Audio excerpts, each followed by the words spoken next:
બોલો ખેડૂત મિત્રો. આરટીઆઈ પ્રથમ અપીલ કરી, જવાબ આવી ગયો. શું પૂછવું છે, શું તમારે? હવે જવાબ તો ખેડૂત આવી ખાતેદારની ગયો. કડી તૂટે છે, તમે પૂછો એટલે બીજા ભાઈઓને કામ આવે, આપણે યુટ્યુબમાં મૂકીએ એટલે. હવે વસ્તુ એવી છે સાહેબ કે હમ મારા પપ્પાની વારસાઈ દાદાની વારસાઈ ચડી ગઈ હમ 2004 માં હમ અને 4 પછી 19 સુધી એમને માર્યો એવું મારા પપ્પાનું નામ. બે બે હવે જે તે કઈ જે તે 19 સમયે કઈ મને 19 2019 ને? 2019 હા 2019 અને સુધી. કડી ક્યારે તૂટી? કઈ સાલમાં તૂટે છે કડી? દાદાનું નામ ક્યારે ચડ્યું? ભાઈઓનો હક કમી થઈ જ ગયો હોય એનું કારણ છે મારા પપ્પાને નામે એકના નામે જમીન ક્યાંથી આવી એ ખબર નથી. હવે પપ્પા એમ કહે છે કે હું હક કમી કરાય આવ્યો હતો પણ હવે એનું મળતું નથી એને 7 કે 6 નંબરમાં. હવે તમે આરટીઆઈ કરી લીધી, સમજી લો.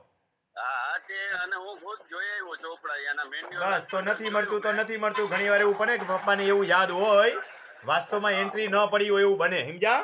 હા હા પપ્પા ગયા હોય હા હા તલાટી પાસે, પેલા તો હું છે પલોઠી વાળી લાઈનમાં બેહતા મેં જોયેલા છે. અને ત્યારે તો મને એવું કીધેલું કે ભાઈ હક કમી ઈ કે ત્યારે ભેગી થઈ જતી પણ મેં સાતની કાગળ જોયા એમાં. ન થઈ હોય એવું બને. હા સાતની કાગળમાં એ હક કમી મળી નહીં. કાંઈ વાંધો નહીં. શું પૂછવું છે, શું એ મને કયો. હવે સાતની કાગળમાં ખાલી એમાં તો વારસાઈ આંબો હતો અને વારસાઈ ચડેલી જે પપ્પા દાદાની જે એટલે એ દબાયેલું રહી ગયું એમનેમ. આવી ભૂલો ઘણી છે રેવન્યુમાં, સમજાણું? હા હા હવે અત્યારે તમને કાંઈ અટકતું તો નથી. હા હા એને કરતી વખતે છેલ્લો 25 વર્ષનો ઇતિહાસ જ દેવાનો છે, એટલે એ બાબતે હમણાં તો અટક એને કરવા લાયક જગ્યા નથી ને અત્યારે. ના અત્યારે નથી. તો બસ એને કાંઈ તો ઉપાધિ નથી કરો કરવી. માં, કોઈ ઉપાધિ કરવાની જરૂર નથી.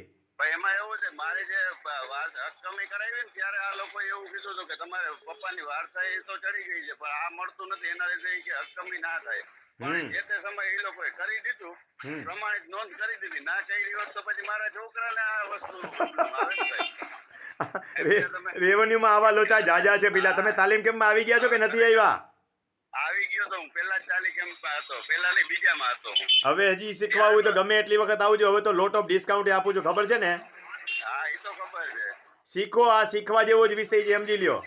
અરે ઘણું આગળ શીખ્યા મેં ગામના ને ગણાઈને ભાઈ ખૂબ સરસ, ખૂબ સરસ. હાલો. કારણ છે હવે બધા ખેડૂત લગભગ અભણ જ છે આ બાબત. અરે અભણ હોય તો એ ગ્રેજ્યુએટ હોય તો રેવન્યુ બાબતે અભણ ગણવાના. બસ ઈ જ વસ્તુ છે. હમણાં ઓલા છેલ્લા મગફળીના રૂપિયા નહોતા આવ્યા, હવે એ લોકોને ડીબીટી ને ઓલો સીટિંગ ને ઈ ખબર નહોતી. હા હા હવે ખેડૂતને આ ક્યાંથી ખબર હોય. બસ ભઈલા, આટલા માટે તો જો ઓલો ઢોલ બાંધીને ગળામાં ફરે ને, હું ગામમાં ઢોલ બાંધીને ફરું, સમજાય છે? અરે સાહેબ બે આમાં 4-5 ને તો એડ કરી દીધા. ઓલા ભાસ્કર ભાવનું ગ્રુપ છે એમાં ખૂબ મેં સરસ, મારા ગામના ગણાઈને નાખી ખૂબ દીધા. સરસ, ખૂબ સરસ. હાલો. હવે એ લોકો ખૂબ જાગતો થાય ને એના જેવું છે. ખેડૂત મિત્રો, રેવન્યુના એટલા બધા લોચાઓ હોય છે કે આવા એજ્યુકેટેડ ખેડૂતને નથી સમજાતા. આ તો સારું છે કે આ ભાઈ જાતે આરટીઆઈ કરી, આરટીઆઈ પ્રથમ અપીલ કરી અને ખબર પડી કે ખરેખર આ ક્ષતિ રહી જ ગઈ છે. નહીંતર ખેડૂતો બ્લેમ કર્યા રાખે કે આ છે, અધિકારીઓ દેતા નથી. અધિકારીઓ ક્યાંથી આપે? જે તે સમયે જે ક્ષતિ રહી ગઈ, જે સ્થિતિમાં, મૂળભૂત સ્થિતિમાં જે રેવન્યુ રેકર્ડ હોય એ જ રહે. એટલે અધિકારીઓ પણ ખોટા બ્લેમ કરવાના થતા નથી. આ ભાઈએ જે રીતે મારા માર્ગદર્શન નીચે પહેલાં આરટીઆઈ કરી, પછી આરટીઆઈથી સંતોષ ન થયો એટલે મેં કીધું તું અપીલ કર, એટલે અપીલ કરી. બસ, હવે દૂધનું દૂધ અને પાણીનું પાણી થઈ ગયું. પછી જે પરિસ્થિતિ છે એને સ્વીકાર સિવાય કોઈ ઉકેલ નથી. આવું બધું ન સમજાતું હોય તો મારા તાલીમ કેમ્પના વિડીયો જોજો. અને તમને એવું લાગતું હોય કે રમણીકભાઈ તાલીમ કેમ્પમાં કમાય છે, તો હું એના વિડીયો મૂકું છું, બેઠા બેઠા એ જોજો. અથવા અનુકૂળતા એ તાલીમ કેમ્પમાં આવજો. તમારી પરિસ્થિતિ નબળી હોય તો ડિસ્કાઉન્ટ પણ કરી આપું છું. કમાવા માટે હું ક્યાંય કરતો નથી. અને જેને એમ લાગે કે રમણીકભાઈ કમાય છે તો એમને પણ એ વિચાર મુબારક, ભાઈ તમે મારા તાલીમ કેમ્પના વિડીયો જોજો. મહેનત કરી મેં એનું પ્લેલિસ્ટ પણ બનાવ્યું છે, એટલે ઘરે બેઠા ગંગાની જેમ તમને સંપૂર્ણ માહિતી મળતી રહેશે. પરંતુ કોઈ પણ સંજોગોમાં માહિતી મેળવવાનું ચૂકશો નહીં. અને માહિતી પણ ઓથેન્ટિક મેળવજો. યુટ્યુબમાં ટીઆરપીની લાઈવમાં જે વિડીયો આવે છે એ બધા ઉપર પણ ભરોસો નહીં કરતા. હું એમ નથી કહેતો કે મારા ઉપર ભરોસો કરજો.